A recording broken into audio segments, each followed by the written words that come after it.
Hi there, and welcome to The Daily Gardener, an almanac of garden history, literature, and small botanical joys. I'm Jennifer Ebling, and today is February 23rd. Some days in the garden are all about abundance, and some are about boundaries.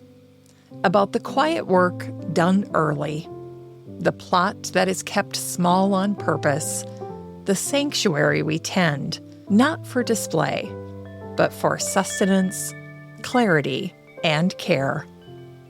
Today's stories all return to that idea. Here's today's garden history. It was on this day, in 307 AD, that the gardener and martyr Saint Serenus of Billom was executed. He was a man devoted to simplicity and discipline. Serenus was born in Greece and later settled in Sirmium, or modern-day Serbia, where he lived quietly, supporting himself by cultivating a small garden. It was not a public space. It was not ornamental. It was a working plot. Fruits, herbs, soil under the fingernails, and time deliberately set aside for prayer. According to legend, a woman of high rank, the wife of an imperial guardsman, visited Serenus's garden unaccompanied one day at high noon. Serenus did not accuse her. He did not shout. He simply told her it was against decency for a woman of her station to wander into his garden at such an hour.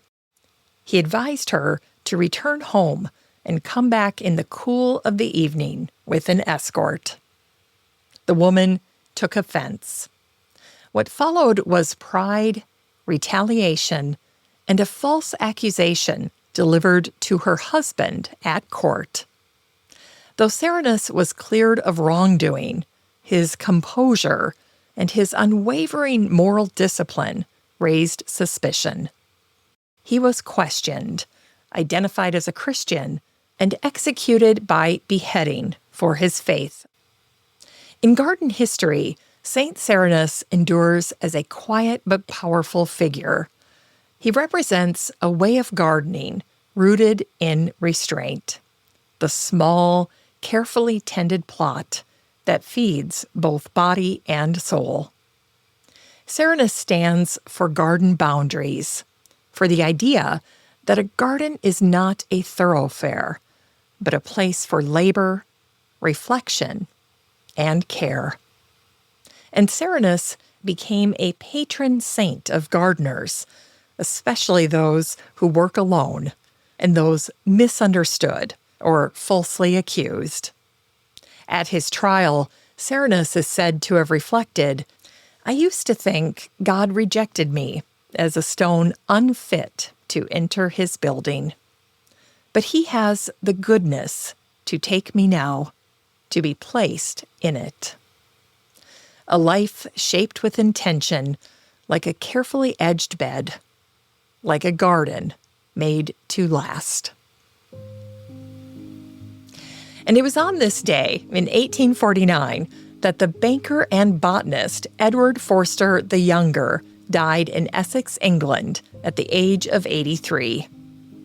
Edward was a banker by profession and a botanist by devotion. Those who knew him remembered one thing above all else: his precision. As a young man, he worked with his brothers in their father's garden, where they cultivated nearly every herbaceous plant then known to be grown in England. It was an early practice in patience, curiosity, and close attention.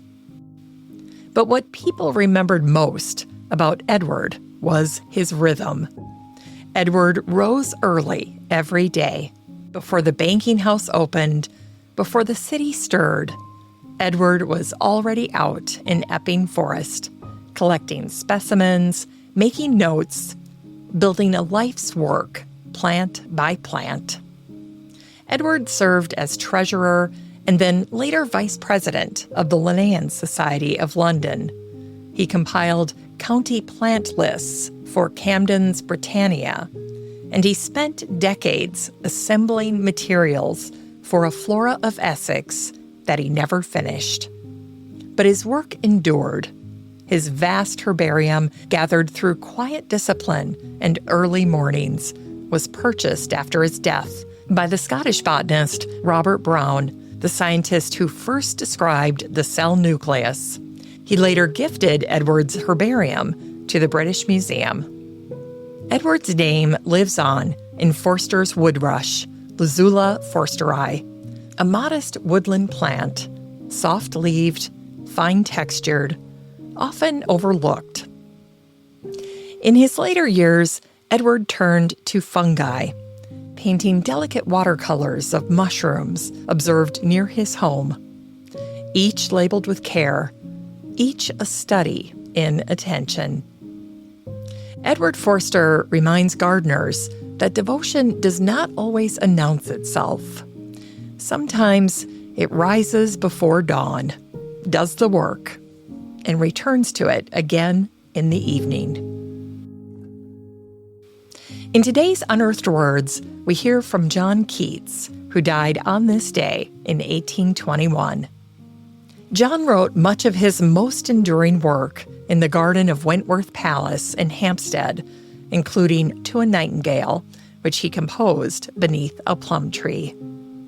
Trained as an apothecary and surgeon, John brought a precise, almost clinical eye to nature, favoring the understated hawthorn and the evocative musk rose over theatrical blooms. Near the end of his life, dying in Rome, he reflected quietly. I can feel the cold earth upon me, the daisies growing over me. John Keats gave us the garden not as decoration, but as solace, a place where beauty is exact and fleeting. It's time to grow that garden library with today's book, How to Design a Garden by Pollyanna Wilkinson. This is a practical, groundbreaking book, one that begins not with plants, but with real life, with how you actually move through your days, how much time you really have, and what kind of garden will support that life instead of competing with it. And here's how Pollyanna begins, and it's one of the moments I knew she was a kindred spirit, because any gardener who sees herself most at home in a caftan is speaking my language. Here's what she wrote in the introduction to her book. So where do we start? Whenever I meet a new client for the first time, the very first question I ask is, how do you want to use your garden?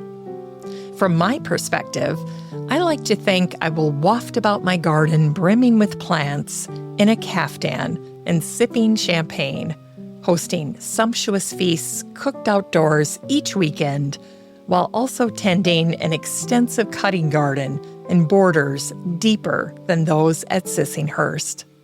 But the cold, hard reality is infinitely more ordinary. This doesn't mean it will not be beautiful, far from it. But to paraphrase William Morris, everything in your garden needs to be either beautiful or useful, or ideally, both. As Pollyanna rightly points out, that one question, how do you actually use your garden, changes everything. And finally, here's something sweet to ignite the little botanic spark in your heart.